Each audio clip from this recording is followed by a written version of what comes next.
Assalamualaikum warahmatullahi wabarakatuh. Innalhamdulillah nahmaduhu wa nasta'inuhu wa nastaghfiruh wa na'udzu billahi min syururi anfusina wa min sayyiati a'malina may yahdihillahu fala mudilla lahu wa may yudlil fala hadiya lahu. Asyhadu an la ilaha illallah wahdahu la syarika lah wa asyhadu anna Muhammadan abduhu wa rasuluh la nabiyya wa rasul ba'dah. Di sini saya ingin mengerjakan tugas ujian akhir semester filsafat pendidikan Islam yang dosen pengampu Dr. Iqbal Amal Marzuki MPD dan saya Raihan Aja Marayan dari kelas 4E. Oke, izin menjelaskan terkait soalnya. Yang pertama itu demokratisasi pendidikan dalam Islam di era digital. Pertanyaannya itu, analisislah bagaimana prinsip demokratisasi pendidikan diterapkan dalam pembelajaran PAI di sekitar umum, serta evaluasi tantangan utama di era digital saat ini. Nah, prinsip demokrasi itu ada akses merata, kebebasan pendapat, inklusivitas keberagaman rata siswa. Dan yang kedua itu penerapan DPAI, yaitu diskusi terbuka, pembelajaran berbasis masalah, terus pengakuan keagamaan, interpretasi keislaman. Nomor 3 itu tantangan digital pada saat ini ya kan, apalagi kan sekarang serba digital ya. Tantangannya itu kesenjangan akses teknologi digital atau device, konten hoax atau radikalisme online, distraksi media sosial. Nah, solusi kan setiap ada tantangan pasti ada solusi yang harus kita jalankan ya, harus kita terapkan ya. Yang pertama itu literasi digital berbasis nilai Islam, learning PAI inklusif, pendampingan guru sebagai fasilitator kritis. Dan yang kedua itu pertanyaannya itu sistemsiskan konsep pendidikan Ibnu Khaldun bertahap, akal, dan adab dengan kurikulum Merdeka PAI. Aplikasikan sintesis ini dalam rancangan pembelajaran SMP atau sekolah menengah pertama. Oke, Ibnu Khaldun, pendidikan gradual dari konkret ke abstrak, pengembangan akal budi, penguatan adab sebelum ilmu, karena adabu fauqa ilmi ya, adab dulu baru ilmu. Nah, kurikulum Merdeka Prodi pelajar Pancasila, project berbasis karakter, diferensiasi pembelajaran. Nah, kurikulum Merdeka itu tidak lepas dari profil pelajar Pancasila, project berbasis karakter, karena di SMP juga ditekankan gitu ya kan, apalagi ke SMP itu kurikulum Merdeka ya. Nah, itu teh prodi pelajar Pancasila, bukan prodi, profil Pancasila. Sintesis itu ada pendekatan bertahap, tujuan pembelajaran ATP, progresif, adab, dimensi akhlak mulia.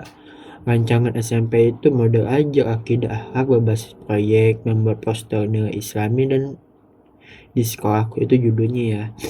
Nah, oke, soal ketiga itu evaluasi relevansi pandangan Kiai Ahmad Dahlan tentang integrasi ilmu agama dan sains dalam menghadapi dekadensi moral pelajar, serta desain pembelajaran PAI integratif. Pandangan Kiai Ahmad Dahlan, ilmu agama dan ilmu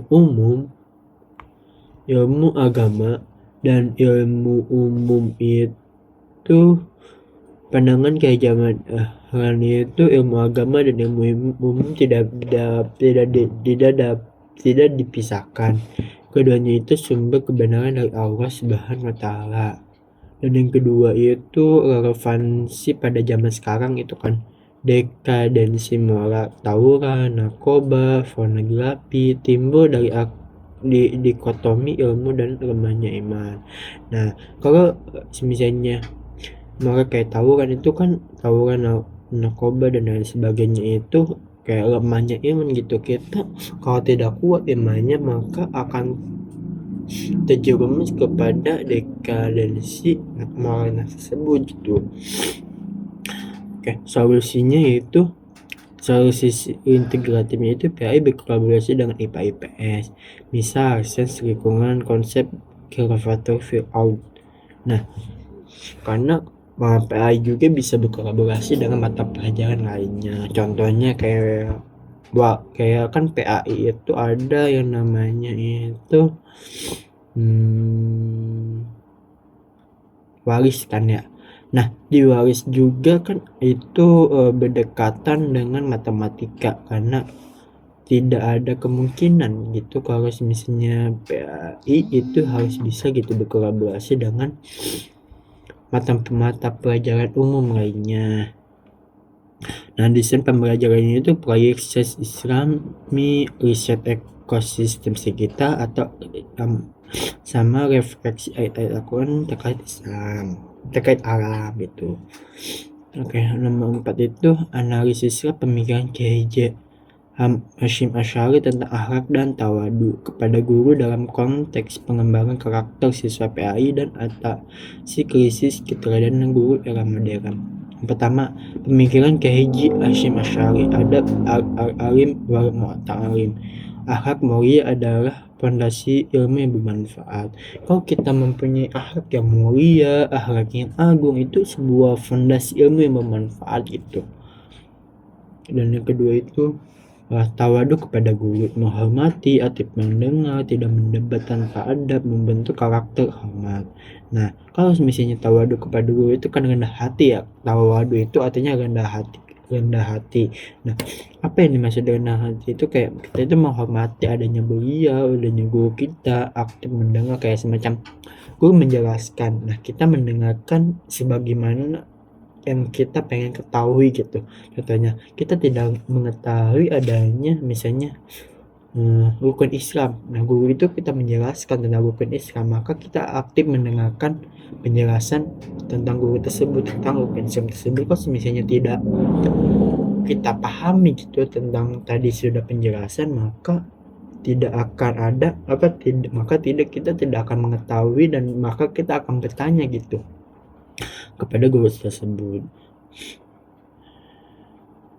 Terus konteks modern, krisis keteladanan guru harus menjadi uswah hasanah di era medsos. Kan banyak ya guru itu di media sosial itu joget-joget, terus di media sosial itu kayak dia kalau di sekolah itu tetap aura alim dan lain sebagainya, tapi di media sosial itu malah dia membuka kerudungnya, membuka auratnya dan dilihat oleh para siswanya. Nah, makanya para siswa-siswanya. Nah, dari situlah konteks kok siswa itu tidak respect kepada guru tersebut gitu. Kayak semacam kan guru itu suri tauladan ya. Bukan suri tauladan, apa namanya, uswah hasanah gitu bagi para murid-murid atau mahasiswanya. Nah, strateginya itu program guru bersahabat berakhlak, pelatihan guru berbasis nilai pesantren, pembinaan karakter di kelas. Nah, nomor 5 itu analisis pemikiran Ahmad Dahlan praksis tentang purifikasi ajaran Islam dalam konteks kurikulum PAI. Apakah lebih mendukung konservatisme atau reformisme? Pemikiran Ahmad Dahlan kembali ke Al-Quran dan hadis sahih, menolak taklid buta, memberantas bid'ah kufarat. Nah, kan kita itu ada yang namanya sumber ajaran Islam itu kan ada 4 ya, Quran, hadis, ijma dan qiyas. Nah, kok Ahmad Dahlan itu kembali kepada Al-Quran dan hadis? Saya kan banyak ya Al-Quran dan bahkan hadis itu yang tidak valid dan tidak sesuai dengan ketentuannya. Kayak contoh mahfujat kan, misalnya manjadu aja itu kalau misalnya orang yang tidak mengetahui maka ujung-ujungnya itu menafsirkan bahwa itu hadis ataupun Quran. Padahal itu kan mahfujat. Mahfujat itu artinya kata-kata mutiara dari apa namanya, bahasa Arab gitu. Nah, menurut taklid buta dan memberantas bid'ah kufar. Bid'ah itu artinya menyesatkan kita kepada jalan yang tidak dibenarkan oleh Allah Subhanahu wa taala atau Rasulullah SAW.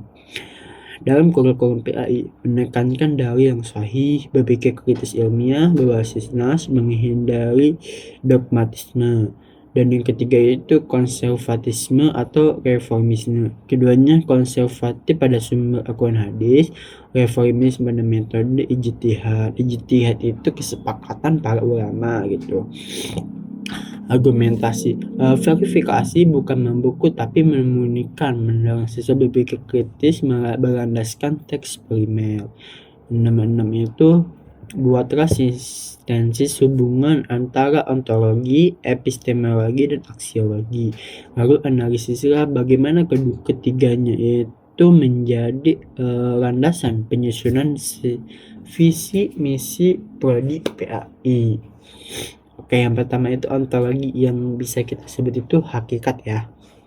Nah, manusia sebagai makhluk Allah yang selalu pendidikan, yang perlu pendidikan. Visi itu membentuk insan kamil beriman.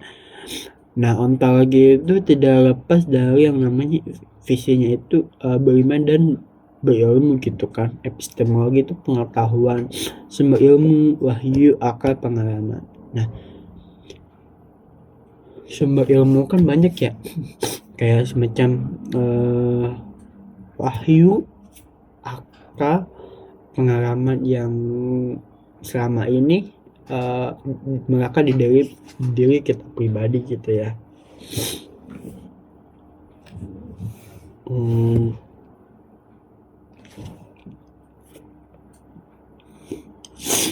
Misinya itu kurikulum integratif nakli dan akli. Karena kan ada nakli dan ada akli, itu dua-duanya kan. Aksiologi nilai. Ilmu harus dinilai guna dan bermoral. Misi berkarakter islami dan profesional. Nah, sintesisnya itu ketiganya membentuk satu rangkai yang ada ontologi, bagaimana diketahui, untuk apa digunakan. Nomor 7 itu konsep takdib atau versus tujuan pendidikan nasional. Pertanyaannya itu, evaluasilah konsep takdib Shenakuit al-atas dibandingkan tujuan pendidikan nasional serta bagaimana diterapkan dalam penyusunan PPT PAI. Tadib al-atas pendidikan pada nama adab, letak diri yang tepat dalam kosmos, lebih dari sekedar transfer ilmu. Tujuan pendidikan nasional itu manusia beriman, bertakwa, berakhlak, cerdas, kreatif, mandiri, demokratis. Nah, kalau pendidikan nasional itu agama dan umum itu disatukan gitu kan kayak di sini kan manusia beriman, bertakwa, dan berakhlak. Nah, itu juga kan kalau umumnya itu cerdas, kreatif, mandiri, dan demokratis. Persamaan keduanya menekankan karakter dan iman. Perbedaannya itu tadi lebih spiritual, tidak sekedar kognitif. Nah, dalam LPPPAI, tujuan pembelajaran berbasis takdib siswa bukan hanya memahami materi, tetapi menghayati dan mengamalkan. Untuk soal ke-8, Islamisasi ilmu Al-Faruqi, model interdisipliner PAI dan ilmu sosial. Nah, pertanyaannya itu berdasarkan pandangan Ismail Raji Al-Faruq tentang Islami ilmu, rancanganlah model pembelajaran interdisipliner antara PAI dan ilmu sosiologi atau ekonomi di sekolah. Nah, Imam Al-Faruq atau Ismail Raji Al-Faruqi, semua ilmu harus diintegrasikan dengan wardi tauhid. Ilmu sosial bisa diislamisasi. Kalau misalnya yang kedua itu model interdisipliner PAI atau sosiologi. Topiknya itu sistem sosial Islami, zakat, wakaf, dan keadilan sosial. Nah, langkah pembelajarannya itu yang pertama, kajian ayat dan hadis terkait. Dan yang kedua itu analisis data. kemiskinan lokal.